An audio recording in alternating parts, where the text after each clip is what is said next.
This is WTKR News Channel 3 News at 11 on your Olympic station. A crowded barbershop sets the stage for a shooting tonight. Good evening, I'm Tom Randall. And I'm Leanne Rains. Thanks so much for staying up late with us tonight. We realize it is late, so we're going to give you all of the day's news and weather in the next 15 minutes. One man is hospitalized tonight after being shot at a busy neighborhood barbershop. It happened around 6 tonight at Capitol Cuts. That's in the 1500 block of Brambleton Avenue in downtown Norfolk. Witnesses tell News Channel 3 that a man walked into the shop and shot one of the customers. They believe it stems from a dispute over the gunman's girlfriend. The suspect fled the scene but was captured by police just a few blocks away. The victim was taken to Centera Norfolk General Hospital, his condition unknown tonight. A double shooting in Hampton has authorities investigating the city's first murder of the year, and neighbors are shocked at the violence. News Channel 3's Eric Phillips joins us now with details. We are in the Phoebus section of Hampton near the corner of Woodland Road and Pembroke Avenue. It's where Hampton police made a grisly discovery earlier this afternoon. It happened just after 12 noon at this bottom floor apartment at 177 Woodland Road. A man called police saying he and a woman in the apartment had been shot. Authorities tell News Channel 3 they arrived to find the 24-year-old woman dead, the 20-year-old man seriously injured. Both of them had been shot in the head. Neighbors don't know what to think. It's just shocking. It is really shocking and scary. I never thought something like this would happen in the neighborhood that I live in.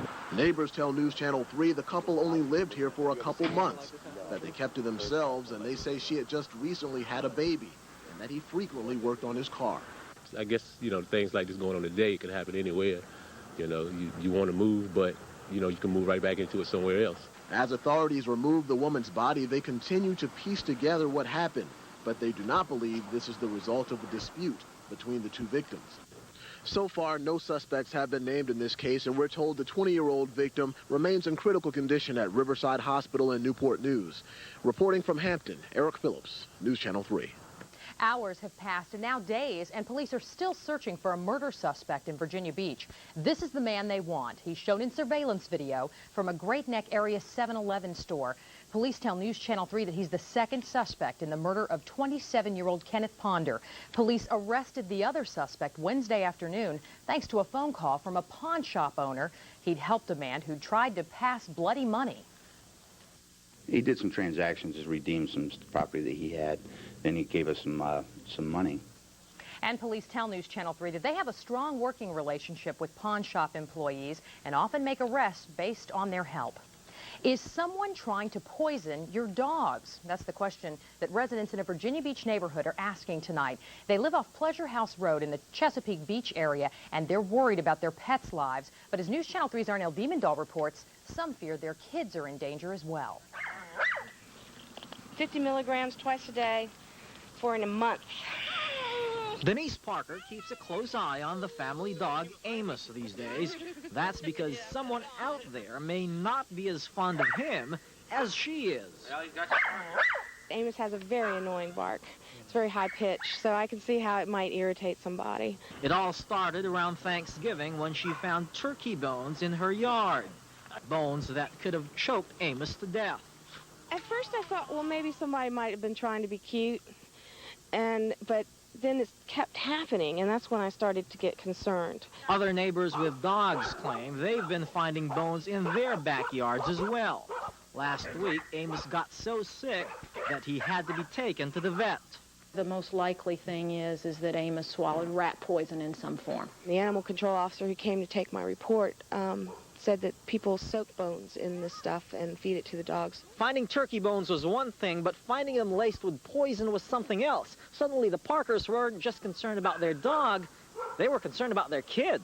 She comes out here and plays and picks up stuff, and it's not so much that she put it in her mouth, but if she picks it up and it's on her hands, and then she puts her hands onto her mouth, then she could get really sick. Amos is getting better right now.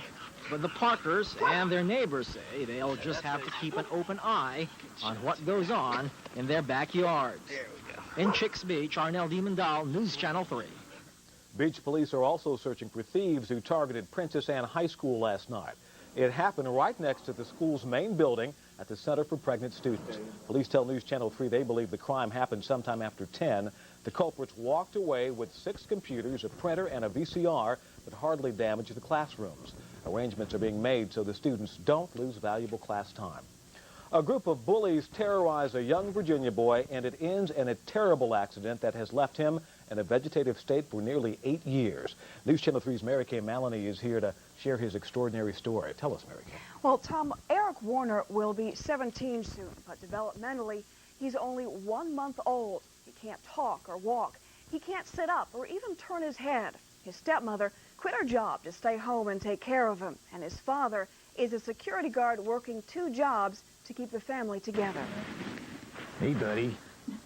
Hey, come on, you could give us a smile? The darkest moment of Jeff Warner's life came one bright sunny day in 1991, the day his 10-year-old boy was hit by a car and left brain damaged. I was dead. I couldn't function. It was just like I was a walking zombie. This is the vibrant, playful boy Warner misses so terribly, his son. And even if he comes back, the 10-year-old that walked out of that house that Saturday is never coming back. Never. Life changed and in many ways ended for Eric and his family right here at Holland Road and Warwick Drive. Eric and his friend were collecting money on their paper route when all of a sudden 3 older boys attacked them.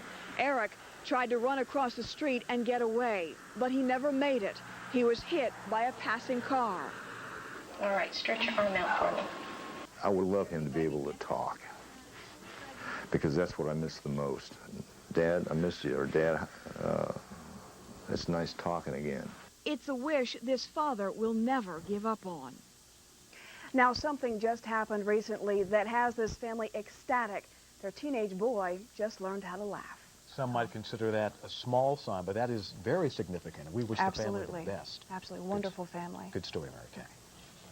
Well, there is precious little time to work out an arrangement with Iraq, an arrangement that would keep U.S. forces from launching airstrikes. UN Secretary General Kofi Annan arrived in Baghdad earlier today on what he calls a sacred mission. Annan will meet with Saddam Hussein tomorrow. He'll stay until Monday trying to work out a deal. And tonight, News Channel 3 has learned that the U.S. is offering to pick up the tab for any Americans in Israel or Kuwait who want to leave. The State Department fears Iraq could use chemical weapons on those countries if the U.S. attacks. Crew members of the Norfolk base USS John C. Stennis are enjoying their last few days with their families. The Stennis heads to the Persian Gulf next week. Today it pulled into port with its entire air wing already aboard. That's extremely unusual, but the Navy is doing everything possible to speed the Stennis' trip to the Gulf. Well, the weekend is finally here. Yes, but will it be as nice as the week that we've had? Oh, Dave, what do you say? It looks pretty good. A little cool tomorrow. Actually, you know, the normal high for this weekend is at 51, and temperatures for tomorrow and Sunday will be running at 55. Just relatively cool compared to the relatively mild air we've had over the past couple of days. Kind of chilly out here for tonight. Winds blowing at around 10 miles an hour. It's keeping the wind chill down to around 35.